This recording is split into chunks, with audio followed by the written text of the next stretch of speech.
Hello, everybody, and welcome to the Learn Dota 2 League Season 17, Week 2. This replay actually starts from the beginning. Maybe they fixed that with that patch that just came out.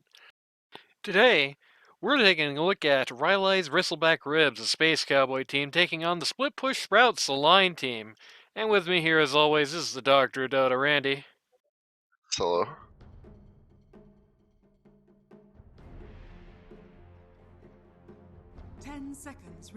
And notably, all 5 members of the Space Cowboy team are actually there. In fact, I believe this may be the first time they've ever actually played as a 5-stack. Unsurprisingly, Code Line has first pick. Space Cowboy bans Abaddon. Code Line is going to ban CM on the grounds that CM is the namesake of the Radiant team. Makes sense if you think about it. Yeah, true. I'll ban Bristleback. Yeah, that's how you absolutely guarantee a win. And then every ban remaining can be a hero with ribs. Yeah, that's true. How many heroes don't have ribs? Like IO. 10 seconds remaining. I don't know. Ghosts presumably don't have ribs, so like yeah, Enigma. Yeah, DP's already gone. But like VS. Oh, and Treon Protector, he probably doesn't have ribs, he's a tree. Trees don't have those, they just have like rings. That's true.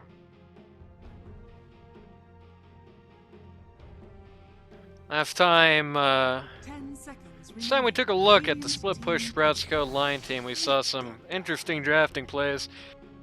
And by interesting, I mean not so good. This isn't a bad one though. Starting out with Witch Doctor has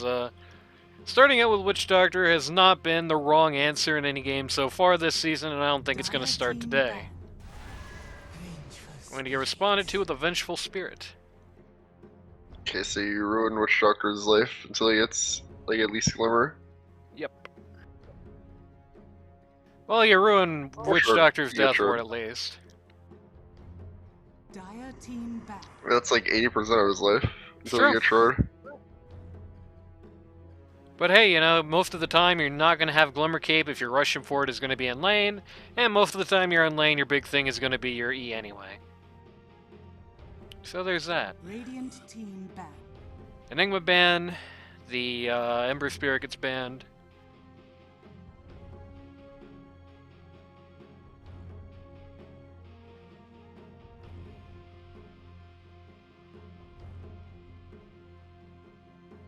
Decent spread of bans on the Code Line team. Arguably. Well, actually inarguably, because Nature's Prophet's going to be one of the supports, but one ban for almost everybody and 2 bans for one of the supports. No bans at all for the Pause 1, though.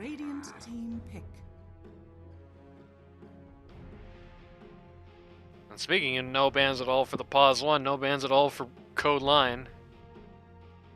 It's almost certainly going to pick this phase, and will not have any bans preventing him from getting what he wants. Face the light, says Dawnbreaker. Is that a core? Is that a support? I don't know. It's probably Space Cowboy, if I'm guessing.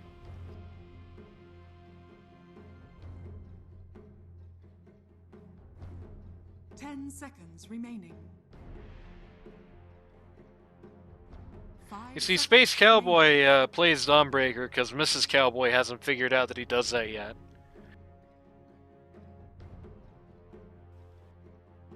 Dire team pick. Centaur Warrunner. Hero who's kinda, you know, one of those guys who's never bad.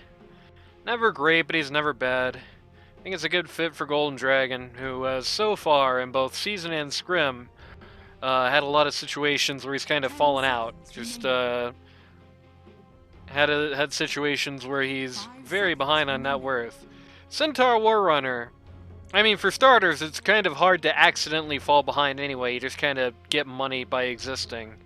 But also, even if you actually do, even if you do start to fall behind, You know, you get a lot out of just having a big HP bar in return, no matter what the situation is. So you get a lot out of just a big stomp in the middle of everybody, no matter what the situation is.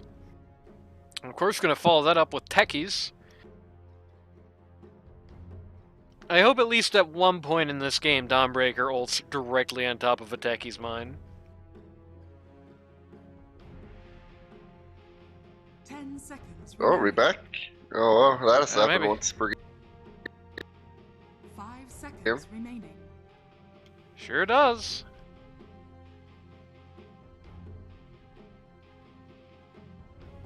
I don't know how long you were gone, but you were quiet for a while. Faceless Void coming up now. He's alright. I don't think it's like a great Faceless Void game. It's not a disastrous one either. I do think it could turn into a pretty disastrous one pretty fast, but at least as it stands right now, it's not a bad other Faceless Faceless Void Void, game. alright. Remaining. Okay, we're back again. Excellent. Hopefully it stays that way this time. Hopefully. Faceless Void. Faceless Void, Dawnbreaker, like, not much to say about that that isn't obvious. Tidehunter as well. Never been a fan of the old Void Tidehunter combo, to be honest with you. Well, you just add more stun time after Chrono, right? Like, it's literally, you just time it, and you get, instead of like however long Chrono is, I don't know off the top of my head, you get plus however long Ravage is. The problem is that in those situations, I feel like you're virtually always better off by just like making the Chrono more useful. And given where Tidehunter is going to actually be in fights, which is to say, almost certainly inside the Chrono, with Void, really not doing that. You're just extending the power play time by a very small amount and getting nothing else for it. Whereas somebody else could have, you know, thrown damage into the Chronosphere, for example, which is always nice. Or dealt with people who aren't in the Chronosphere, which is going to happen sometimes, you know? Radiant team back. Picking Juggernaut Void is an interesting one. Yeah, I cannot condone that. Feels like Code Line has a pretty, unfortunately, poor idea of how Pause 1 heroes match up into each other. Because we've seen a lot of 10 seconds remaining. very questionable just counter-picking himself moments. It's not doing him any favors, really.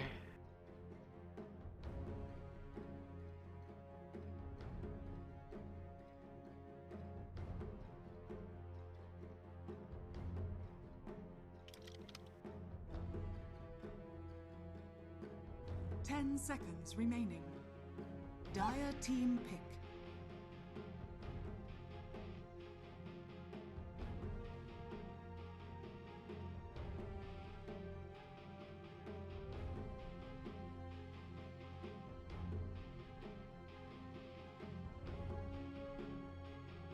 Ten seconds remaining. 5 seconds remaining.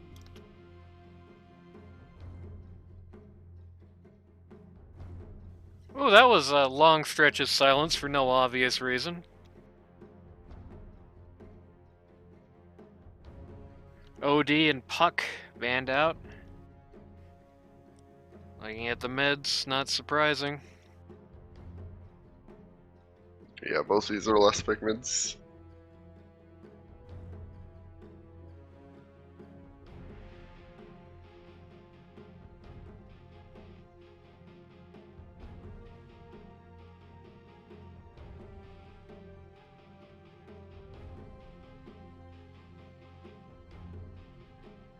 At the very least, even if I kinda hate the Tidehunter Void combination, I really like the rest of this lineup along with Faceless Void. Vengeful Spirit can break armor of guys inside, can swap teammates out if need be, can do some funny things with the Chrono. Dawnbreaker, of course, is just, you know, more damage on top of the Chronosphere as it's happening. Killing Faceless Void during it, which is going to be nice if Sniper's outside of it popping him in the face. Or if Jug is spinning, mind you. It's also true. 10 seconds remaining. I don't know, I feel like if Sniper's outside the chrono in general, you're 5 kind of seconds remaining. approaching this game wrong. I don't think you focus Shrug this game. Well, I do think that's kind of a damned if you do, damned if you don't situation. Because if you don't focus Jug at all this game, it doesn't matter how bad the game is supposed to be for him. The reason this game is unplayable for Jug is just because of Chrono. That's about it. Well, the idea is you focus the Sniper until he's out of the game, and then you focus the Jug, because you can counter Jug at any time. If Sniper's like out of control by the end game, you're in trouble. What I was going to suggest was, since you already have a second worst Chronosphere, just have Tidehunter on anti-sniper duty. Just, if you ult the enemy team and Tidehunter's outside of it, just have him just drop it casually on Sniper. I mean, if one gets Jug, one gets Sniper, you're not missing out on anything by doing that anyway. You have the redundant ults, you might as well use them to your advantage there. Which, I guess, yeah, that works, sure.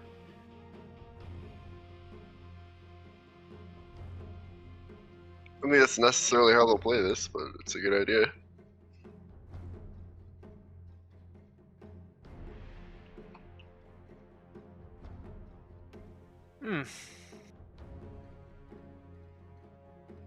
You know, I gotta say, did not expect to see Didge, well, the artist formerly known as Didge, genuinely on pause 1 in this game. That's quite interesting.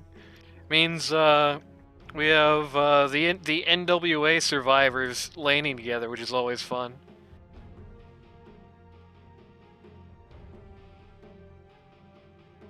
Barrel Rider has... actually, I was gonna say this before, but Wind solo solves your Sniper problem, so Tide isn't even necessary anymore. Yeah, there we go. He is once again not useful. Well, it's useful, it's just not necessary. There we go. Maybe the better way to put it is, he's once again a redundant pick. That would have probably been better off with an alternative. I mean, to me, it's just an easy money pit lord game. You know, you just throw all the pit lord stuff inside of a chronosphere. If you want to get the extendo chrono action going on, he can do that. It's not quite as long, but at least he has other things in his kit. Of course, if you do that, you also have another fun global thing that you can follow up on the Dawnbreaker with. So, no matter how you guys are split up, so there's always that. Oh, well, let's see how this goes. I will say, no matter my objections to the... Oh, Pages is sponsored by Dre. She's got those beats, I guess. No matter how this goes, though, no matter how my objections to Tidehunter are, linedetail.com, no matter my objections to him, I still think I gotta favor generally the Radiance lineup this game, just on the grounds of, like, one hero apiece completely eliminate Jug and Sniper from play. I mean, like, just not just countered, I mean, like, gone from the game type of deal. And, you know, Windrunner isn't exactly Juggernaut's favorite hero to face in the world either. I mean, you know, you Omni-Slasher, when she's got that Windrun up, you're just gonna have a sad day.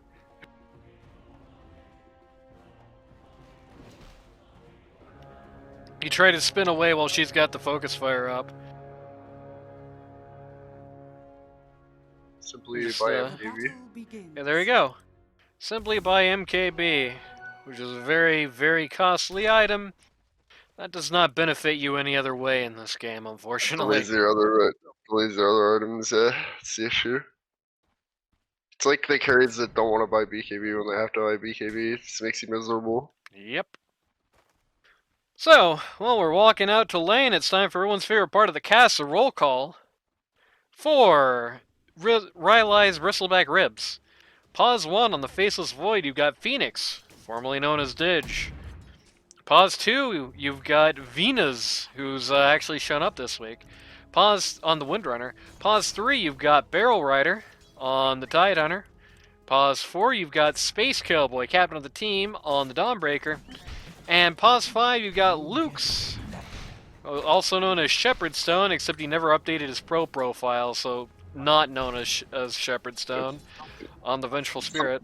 Something works about the combo of Space Cowboy and Barrel Rider. You know what I mean? Like, it works. You know? Yeah, it feels like Name combo. yeah, like a couple of like the main characters in some kind of weird sci-fi nonsense. Like you could definitely see an Adult Swim show about two guys in space. Name that. Maybe not an Adult Swim show, but like one of those weird Toonami originals. Like I could see Space Cowboy and Barrel Rider right next to Megas XLR on the shelves. If that makes sense.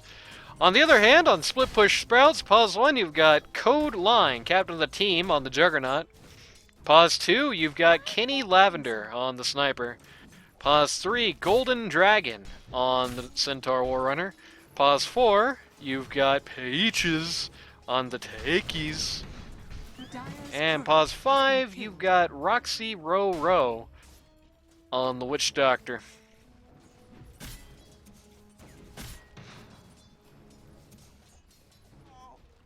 Nothing else so far. Kenny's up quite a bit on his opposing mid. Didn't get that last hit because he wasn't turned the right way, but we'll ignore that. And Barrel Rider is getting the good old-fashioned Maledict spin. Roxy getting tipped for that for reasons unknown. Nothing else. Least Line's gonna have an easy lane phase, even if it doesn't really matter at all. You know, you've got the Witch Doctor, you've got good just Maledict combo here. As long as Code Line watches his HP and doesn't do crazy things like this, he should be okay. Nice pass. It doesn't matter though. Space Cowboy's positioned very aggressively. Yeah.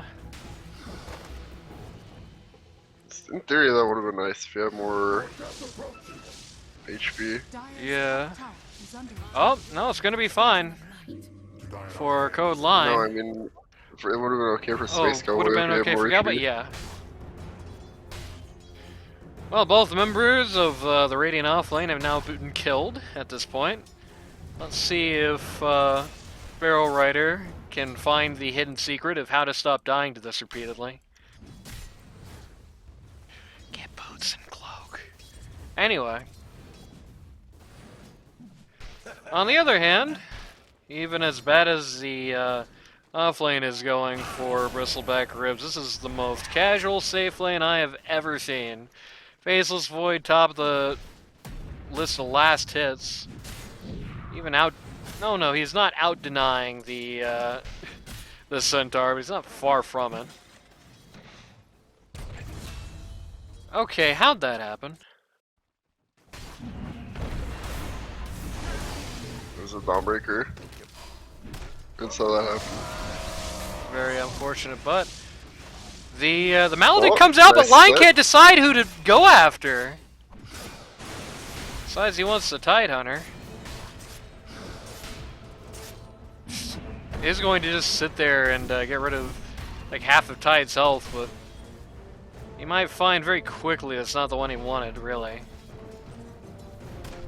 Pretty good split on the fly. If you're in a situation like that as Juggernaut, you chase the guy with the least HP.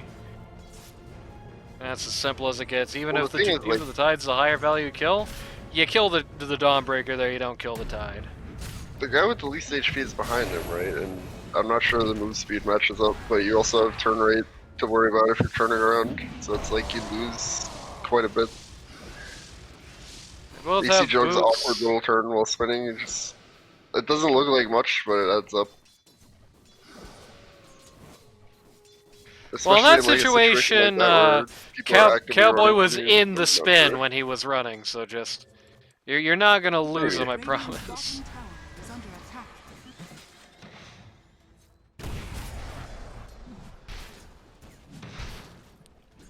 Bash, It's getting bash. very Oh. low. Now, why would a hero like Faceless Void ever bash? That's not what this guy's supposed to do. This Space No Cowboy's backslash. going Very very. defensive building this in. Space Cowboy going very deep for a courier kill. Doesn't know code line. Right on his tail. Okay, a good turnaround. That was a very good juke. They had no idea. Okay, so Space Cowboy trolls himself, and then he trolls Jug, who's completely lost him. and Wasting is- Jug's yeah. time. Oh man. It's like a full wave he just lost. You can get this wave under tower though.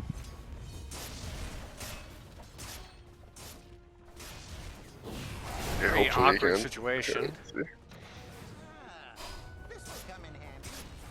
Hey, you got the catapult at least. That's what really matters. Nobody in this lane has any last hits. The two guys at the bottom of the net worth charts are Tidehunter and Juggernaut. Yeah. It matters a lot more for one than it does the other. Tidehunter uses a Lotus to not die for that and Dire's just top tower is under regions attack. right back into the lane. This is not the optimal situation for the Jug and the Witch Doctor. They're not actually killing anybody, and every time they go, the other guy just regens, and it's like, you know, you're making the off lane waste a lot of money on regen, but Tidehunter is even more useless in this game than Jug is. So if Tidehunter is making you lose money, Tidehunter's winning. Dawnbreaker doesn't care, all she needs is just level 6.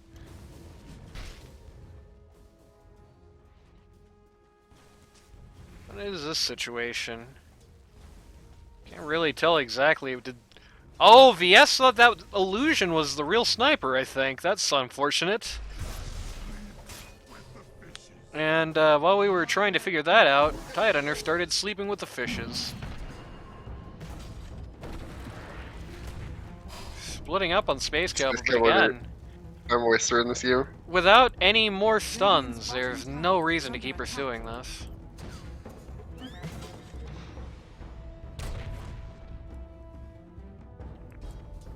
At least this time, Jug has not fallen for it and has just gone back to lane where he should be.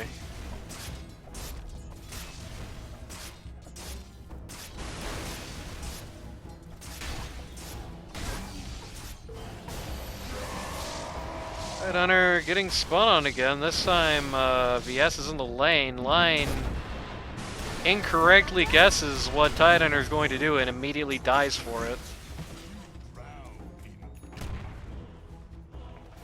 Four members of Radiant's middle tower is under Bristleback attack. Ribs, 4 members of the Radiant, now in top lane. Perfect time to push lanes or go on the Void. Well, you can't really go on the Void, he has a level on you, and you've got nothing but Yeah. Retaliate? Wait, hold on, you've got nothing but Retaliate in a lane where you were against Void and VS? Interesting. Sniper getting tower dove by this DD Windrunner. He was eventually going to go down for it, but dollars to donuts, yeah. Windrunner not only was alive to see Sniper die, but also has less money than him, so it is a profitable. Okay, let's see that happening. It's a profitable situation. This is just Omnislash? yep, Yes. just first Omnislash. Gets rid of Space Cowboy. That's the long and short of it.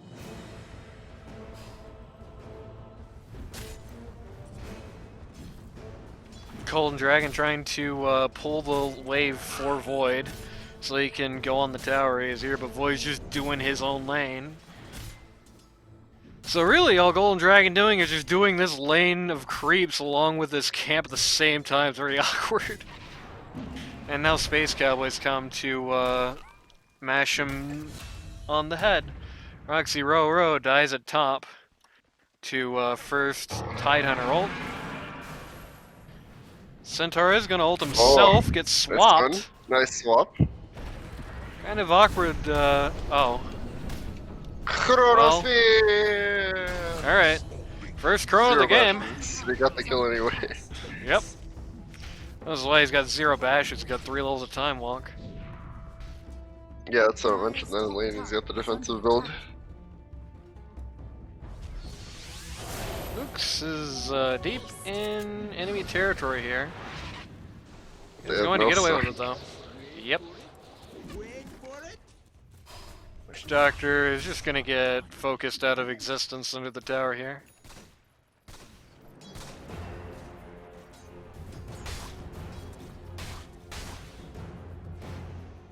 Dire's middle tower is under attack. Feels like they really don't have any way to stop Windrunner from just doing that. Dire's They at least hypothetically have things that are going to stop TPs, even if all their stuns except the Centaur Stomp are really long. Dire's middle tower. But it feels like they're really not ever credibly going to be able to stop Windrunner from just, like, running up to people and focusing fire. Don't really have anything on their team that dissuades that in the slightest. Okay. Okay, this is what happens. Luke's walks onto a bunch of mines and then gets eliminated. Next time, wear safety goggles, you know what I'm saying? Oh, poor Code Line did not actually have enough mana to Omni Slash and his wand was on cooldown. Simply swap treads to intelligence. He did. He already had him on it. Oh, did he? Oh, well. That's unfortunate. Top tower is under attack. Radiant Alright, I retract my statement then.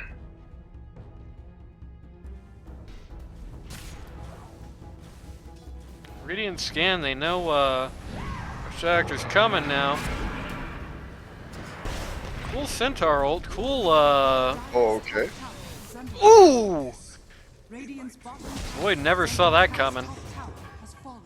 Got shot in the back of the head, a dry raw ult from the Witch Doctor accomplishes very little as the Radiant just right click away. Wind against the worlds.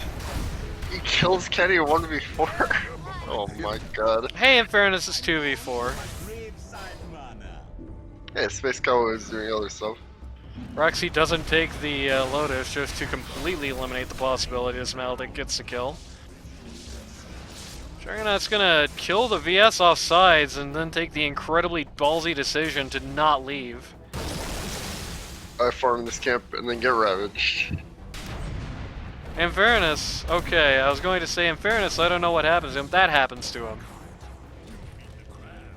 I must say, I feel like Code Line would have been a lot happier if he just walked away from that camp at the first opportunity. For some reason. Is under attack.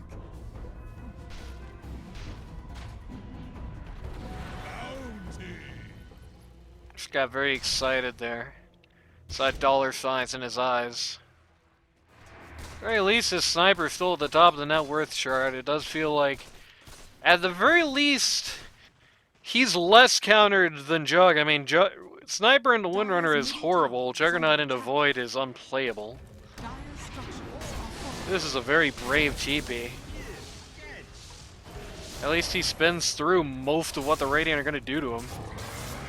But he doesn't have Omni Slash. What was he thinking? Middle tower is under attack. Oh, Line, he cannot be TPing into that. You gotta be looking where you're going, bro. That's horrible. 126 gold of his down the toilet, 569 Tower is under Radiant's attack. pocket, mostly into Windrunners. Dire's middle So tower not the is first under time. I believe these TPs are something Line could spend some time Did he call working a on. play and did he call a play and like nobody listened to him? What happened there? I don't understand. I mean, I've seen it firsthand. You know, sometimes Code Line, I think, just either does not look where he's TPing, or just assumes he's gonna bluff people to run away. I mean, that happens a lot in like a pub game, right? You know, you TP somewhere and the enemy team freaks out so much. Oh, if he's TPing here, there must be a good reason. They all just run away. Maybe he's just used to that. I don't know. Maybe Kenny Lavender's used to not being alive anymore. I don't know. Radiant's middle tower But it is under really attack. is not great. Radiant structures are fortified. Mage Slayer on Tidehunter, huh? Alright. It's That'll like be awesome. one of the funny items of the patch. Yeah. I don't know how funny Mage Slayer is on Tidehunter exactly, but Radiant's middle tower is is I'm under sure it's attack. at least somewhat I humorous. think you're right. Radiant's middle Got the tower E, but has that fallen. does not apply your auto attack things, I don't believe. It does, bro. It just did to these creeps.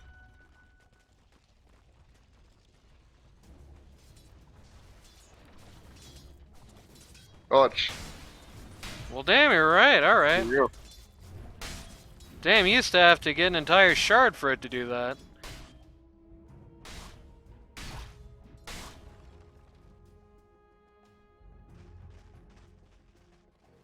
Okay, well, if Still that's the mildly case, funny on that's still mildly funny, at least. It is not as horrible looking as it was on first glance. That ogre decided not to stun after all. Oh, well, that's pretty horrific. Dire's top Chrono tower just is under instantly attack. kills too. Radiant's bottom tower is under attack. Yeah, including your carry. Yeah.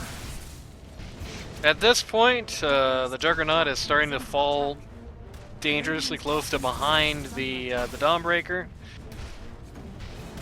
Which is also kind of where Centaur's hanging out right now. I think Golden Dragon maybe needs to just adopt a greedier... Oh, okay, what the hell? How? I look at this man for 1 second. Oh, he just gets everything dropped on his head, is the answer. Well, I think maybe Golden Dragon needs to adopt a greedier playstyle on this team, perhaps, as far as the farming goes. It feels like every game, whether he's, like, been personally getting gone on or not, whether he's, like, you know, in this game, he's got a couple of deaths. Those are, pretty early on. You know, it feels like he should not be, at this point, you know, so massively far behind the other cores. Even got the, not far from the top of the last hits chart. Not sure what exactly he's going for that's worth so little. So he catch the techies casually in the jungle down here on a warding mission. You know, it's good to not steal farm. Don't get me wrong. In a team like this, you know, as far as that safe farm goes, you're definitely going to need to send that to your pause 1. Old code line is going to need a little help. Let's make no bones about it. But like 100% of the game so far, that's an awkward time for the Fiesta division.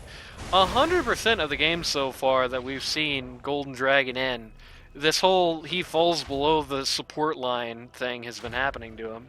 He's been sometimes falling under his own support line.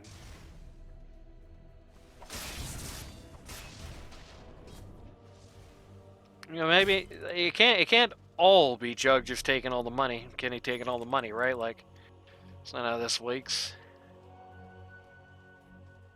Vengeful Spirit closing in on his solar crest here, which is a nice new way to screw over somebody being omni-slashed. I did not really think of it in that capacity, but yeah, solar crest for Jug is really horrible and annoying. Oh man. Okay, this is a really good ult Roxy. from the Witch Doctor here. Dawnbreaker tries to jump, has nowhere to go, and just gets splatted. Some mega kill he just picked up. Very mega indeed.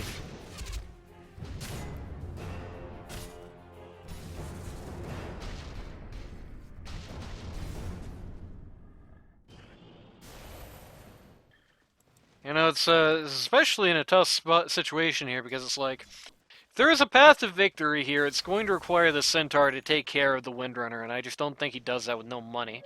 I like the Crimson Guard, though. I mean, at this point in the game, that's like, you know, outside of Maelstrom procs that are going to do magic damage, which you can bring with another item. You know, that's going to mean that every shot of the focus fire is going to be dealing next to no damage. But here's the funny thing about damage block that I don't know if a lot of people realize is, if you have return, the return damage gets calculated before reductions from that, which is nice. And yeah, you can see here the Windrunner doing literally no damage to this guy. Unfortunately, Dawnbreaker doing Sure more he's than doing enough the damage. Yeah, I guess. Okay, interesting Chronosphere. Yeah, feels like there's a bit of coordination issue going on here right now for Space Cowboy's lineup here. That Chrono was just very, very hesitant. But,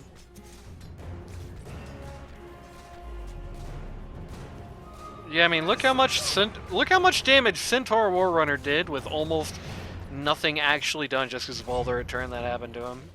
You know, it's a very good pickup here. So, there's that. It's also going to be nice against the Void, because, again, outside of the Maelstrom or Time Lock procs, which are both magic, and again, you can just get Pipe for that, they're going to get rid of most of their damage at this point as far as the right-click goes. And considering that's the two guys you need to worry about, and the Dawnbreaker and the VS are at least eventually not going to be dealing all that much damage. You know, not in that, like, 25, 30-minute mark area. It's pretty decent, pretty solid. I don't know why Centaur is being so worried about this. He's backing Centaur's off. issue in this game is that if you kill everybody around him, he just becomes useless. True. Problem is, though, is I do think the good news is that, you know, the thing with the Centaur is he is somebody, okay, unless you ult literally nothing like that, he is somebody you're going to have to pay at least some attention to. Oops, says Barrel Rider, very helpfully for Golden Dragon. Somebody you're going to have to pay some attention to, because if nothing else, you have the ult. You have the Stampede. He's already picked up one aura item. He's got the Blink Dagger for the Blink Stomp. So it's not a Dragon Knight type situation where you can just run around him and just pick his teammates very casually, or else he's going to hit R and your team is just going to walk away. Does get devalued somewhat in the Chronosphere / Ravage situations. Those are not up 24/7 though. And he can just as easily end up in a situation where you don't quite get the kill in Chrono, and then Centaur hits R and you get away. So it can't be completely ignored, but as far as the damage output goes, certainly that's the case at the moment. Going for a Lotus Orb here. Which isn't the worst thing in the world.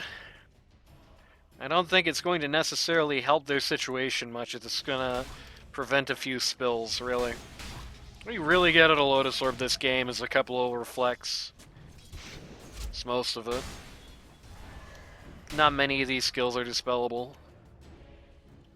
Like, I don't believe Lotus is a strong dispel, for example. It's not going to get rid of that. Of course it'll be. There we go. Yeah, it is not a strong dispel, so it's not going to stop the Shackle Shot. It'll reflect the Focus Fire if she decides to do that to Sniper, which is funny. So you got a funny reflect there, you got funny reflects in the VS stun and the swap. But outside of that, that's pretty much it. It's pretty much it. It's a very niche item in this game. Honestly, I don't think I would have built it before I built a couple of other things. I'm going to be doing the Tormentor here. Techies is likely going to die doing this Tormentor. Oh my god, both the supports are so low, okay. Techie's got that shard, now has the Friend's Taser. Which can be a nice, funny thing to do to somebody in the middle of Roche. Or not Roche, in the middle of Chrono, rather. In the middle of Roche.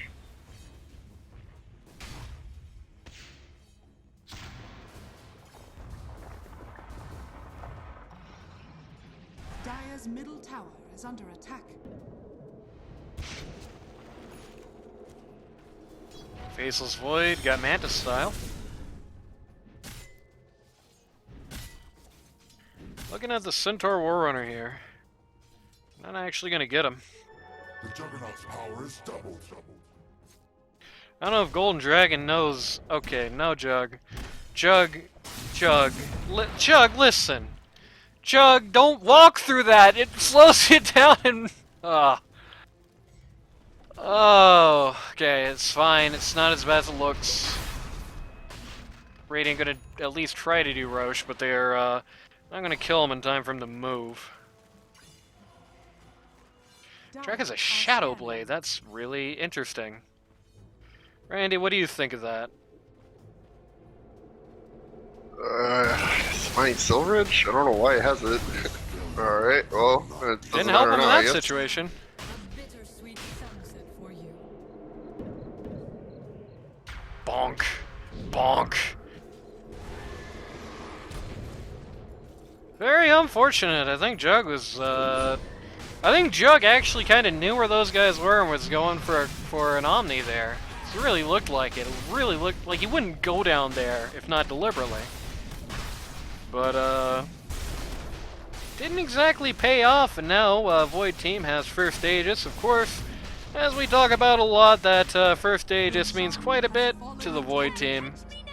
You know, it's the absolute easiest way to survive a Chrono is to not even be possible to kill during it.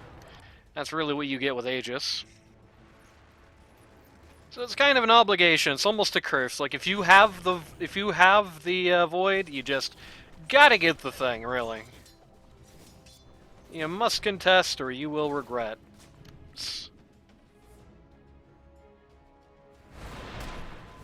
Space Cowboy, the pause 4 of this team is second place in the net worth charts. Really makes you think. Luke's gonna take a casual dive here. Just eats the Omni Slash that was intended for his team when Jug had that DD. Going for the Mjolnir.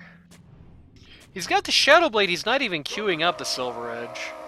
I don't know why it has this then. It's very confusing.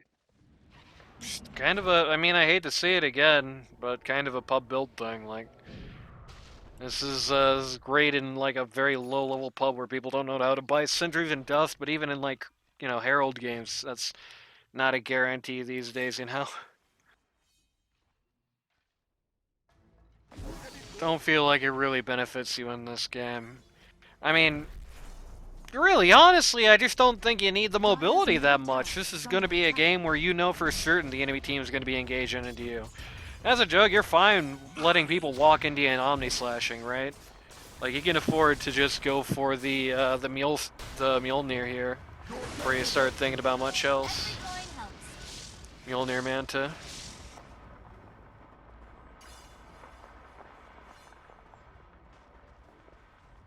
It's going to be interesting seeing the code line Manta dodges. Again, there's not really much stuff that the Manta is going to dispel. So it's mostly going to be for Manta dodges and split pushing with illusions. It'll be very interesting to see how Line handles those types of duties. He is unintentionally... You buy Manta regardless because of the stats. Dire's bottom tower is under That's attack. true. Like a Yasha still necessary item for any carry. You don't really want like S and Y.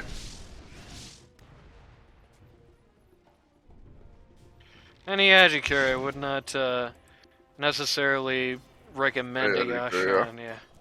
I bought one on Lifesteal the other day. There you go. Did you buy it? Did you buy it with an item that starts with the word Sanj? No, I bought Manta. Oh. Interesting.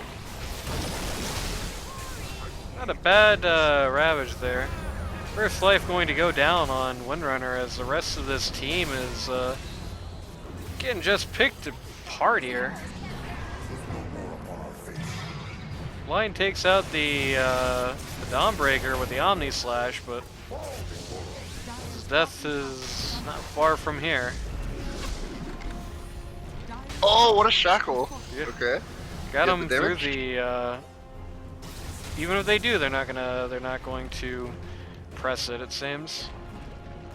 Dire's bottom tower. It's a very confused-looking fight on the split push Sprouts' part. They just kind of split in an awkward way, and Dire's bottom tower. even though the chrono that came out was unfortunately not the best, all it caught was stackies. It didn't really matter when split push Sprouts kind of unfortunately split up like that. Everybody just kind of set every man for themselves, and Is under attack. well, kind of just got picked off one by one. Or in the case of the last two, not at all, but you know how it goes. A Pause 4, up until like a moment ago, was the #1 net worth character on this team. for the record. On this team, I should say in this lobby. Up until just a moment ago, Pause 4 was the number 1 in the Makes lobby. sense.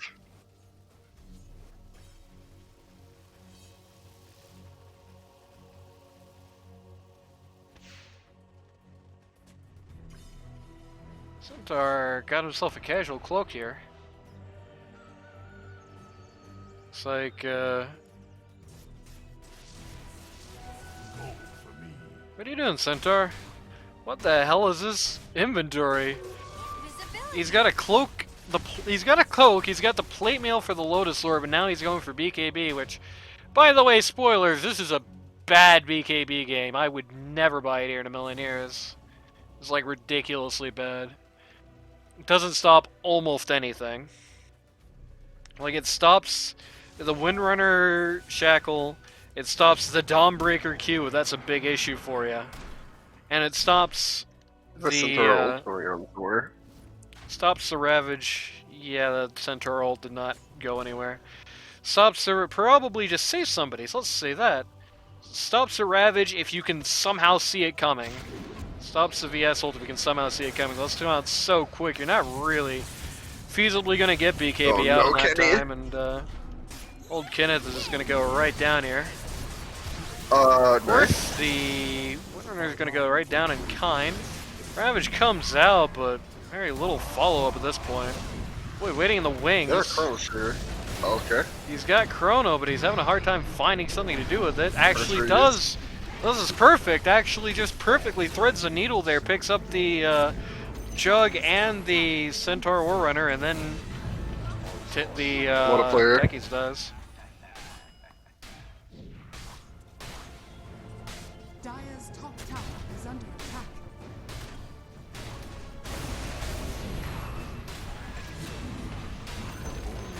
It's not the buyback. I think that moment more or less speaks for itself. Dire's top tower. He gets tipped. Dire's top barracks are under attack. Sorry, that's BM. Dire's top Yeah, so's walking out on your team. What can you do? has fallen.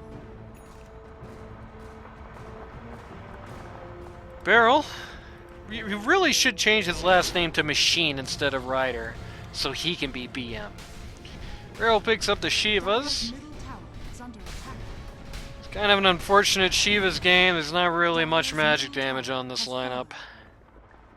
And it's not like Sniper's actually getting to right-click anybody at this point, so the slow's not doing anything for you either. At least you get the armor, if nothing else.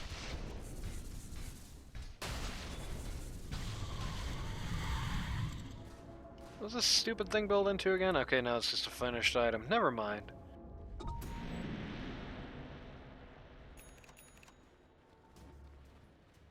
If I 100% I'm down with it. And you're balling like way too much at this point. Yeah, he sells all this stuff again. Balling way too much at this point to be worried that much about that. I think at this point you just go for Ags. Really is what you do. Just be able to throw big gushes into friendly chronospheres. Be able to just casually push waves. And goes very nicely with the Wave of Terror. Because that's a total of 12 armor reduction, plus potentially more later on. With,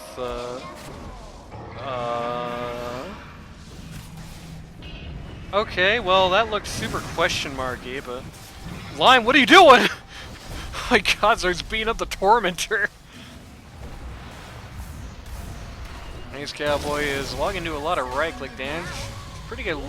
Nice good Ravage. But Kenny Lavender's at the edge of it, so he just BKBs. That's a lucky opportunity there.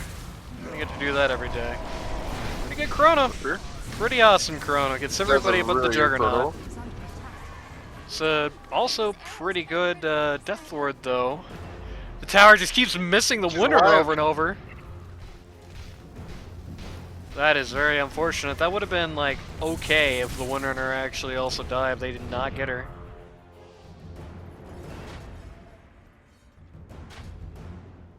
Techies' effigy has been destroyed. Dire's bottom tower is Patriots under is attack. not happy to hear that.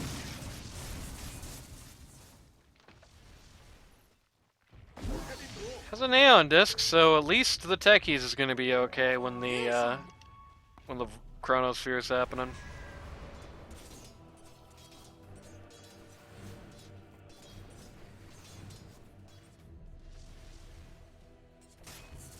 Dire's bottom tower is under attack.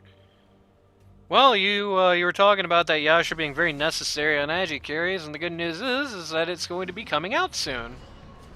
Yeah. Great. You're going all in on the Space Cowboy here. Huh? What, Kenny Lavender was just like going for the like taunt there. He didn't want that kill at all. Very interesting.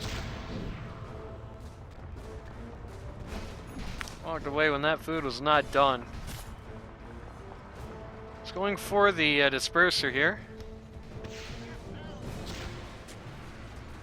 It was done, just not directly by his hand, I guess. Yeah. Going for the disperser here, which is unfortunately once again a basic dispel, and therefore does not dispel very much from that team. Hey, that might nope, that does not dispel the Ravage. Cannot dispel the Anchor. Does not dispel the magic. Okay, it does. It knocks off the Wave of Terror and the armor reduction from Gush. That's all it does. You can disperse olives. Yes. Okay, today I learned. I've never done that. Should tell you how I am as a pause 1 player. I hear Death Ward. It's on the Void down here. He's kind of having his own little separate fight. The Techie's Minefield. It's gonna do most of Void's HP, but the problem with that particular ability against Faceless Void is that he hits Q, gets it all back. Yeah, Dire were trying to take that team like take that team fight like they're still on pretty equal ground, but at this point they've fallen down to an 18k net worth deficit. I don't think you can split your forces like that. I mean, I know you're going against the Void, you have to split to some degree. I don't think you can split your forces like that at this point in the game. I think the time you can do that has since passed, sadly. Dire's middle tower has fallen. Annoying Cask. Dire's Well, this is okay, never mind. Oh my god. Oh, they are gonna get the winner for that, and oh no, Void is. Oh, Sniper walked into the Chronosphere. I don't know if he had the range, in fairness. Lots of buybacks coming out to try and punish him for it, but it's just too little too late at this point. Awesome dying to have a Force Stab, but nobody does. Here comes the biggest Omni Slash shoot. Never mind, he doesn't have it. This dude never has Omni Slash. I don't know what he's using it on. Okay. I'm going to take out Space Cowboy there for very long death timer as dieback. In fairness, that's an unusual situation. They went high ground and all died, but that had a lot to do with the fact that they dove fountain. In fairness, I think they would have been okay if they didn't do that.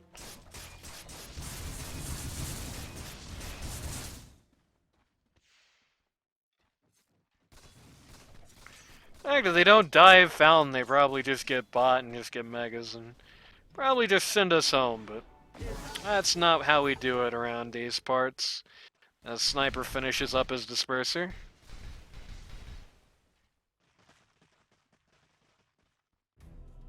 Which, I mean, like I said, it's not really gonna... The suppress on the disperser is not really gonna do anything for you here.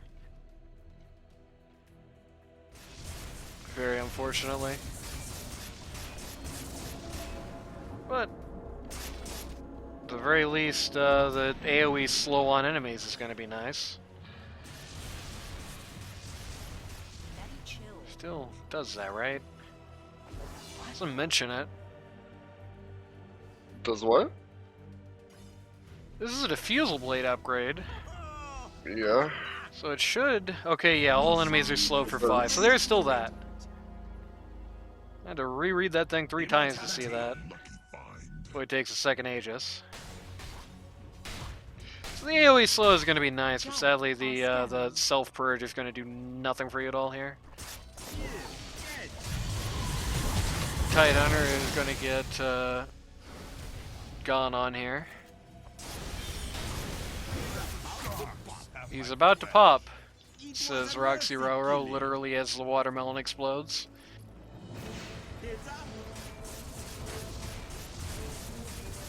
I don't think Roxy personally said it, but Yeah, he did. something like that. That's him. That was his open mic right there, and he just finished his eggs as well. Faceless Void with the Aegis, though. Faceless Void is like Faceless Void is kind of like a lot of people in some unfortunate lanes that he's just been spending the last like 10 minutes at half HP and mana for no reason. You'd really rather address that situation before you did something tangible with this Aegis, I think. Well, if you were wondering whether the invis on Faceless Void on the Juggernaut was going to pay off, the answer is no. Centaur ult comes out just a hair too short to actually do anything there. Yeah, this is not...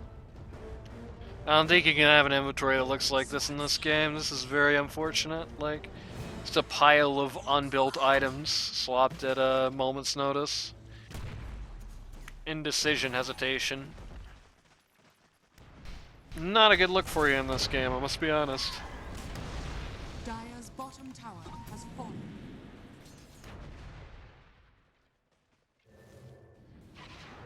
Dawnbreaker is now just heal Central Station, Greaves and Holy Locket, and has the Ags.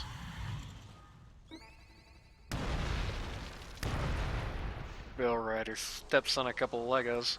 Best time to do Tormentor is after you step on a bunch of mines and therefore have the... I don't know, he doesn't have the reduced magic resist anymore. You just take that off of mines. Oh, it's still there, you just didn't have the debuff for some reason. How odd.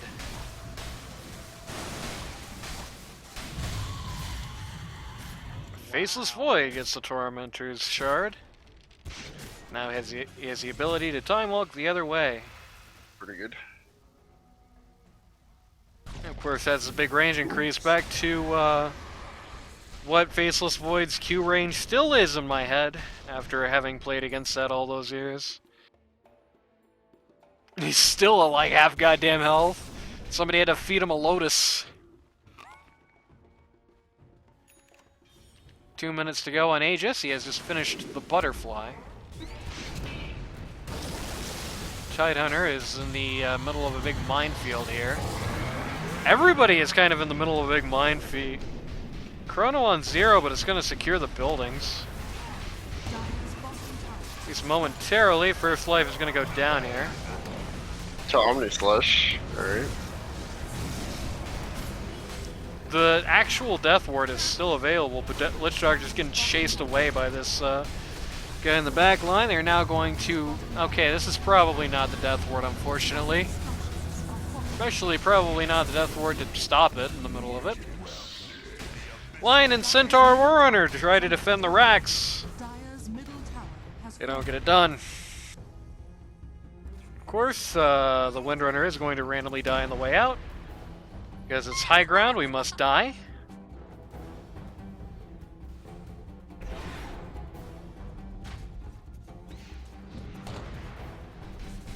Going to speed up this game for no obvious reason. No, a Juggernaut in an unplayable Jug game can definitely come back from Megas, guys. I have total faith in you. And remember how well that sniper did in that uphill defense last week? You know, he sat there getting wipes and not walking an inch out of base for almost 2 hours.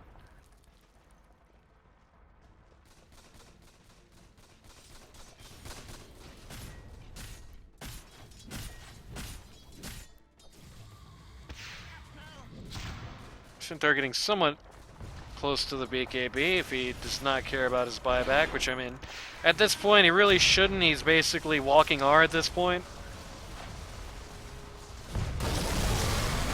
Ravage comes out, does not get anything done. The Chug also doesn't get anything done, but him getting killed.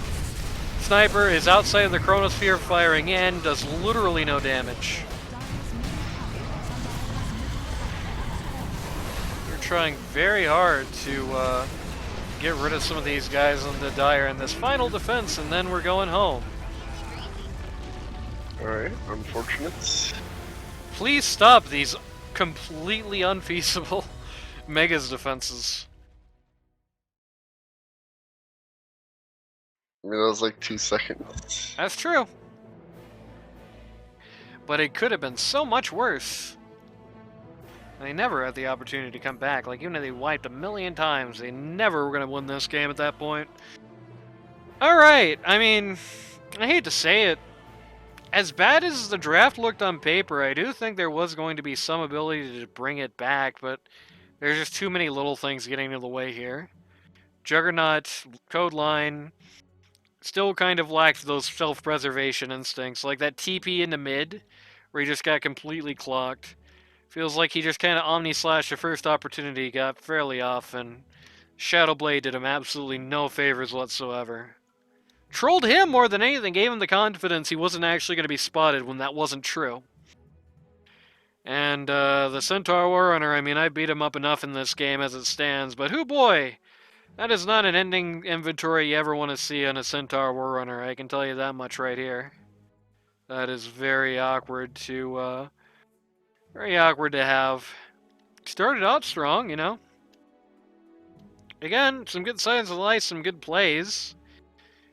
You know, this team is not completely hopeless, but these slips, they have to be addressed if they're going to take one from a team like Rylai's Bristleback Ribs. We'll see what happens next time.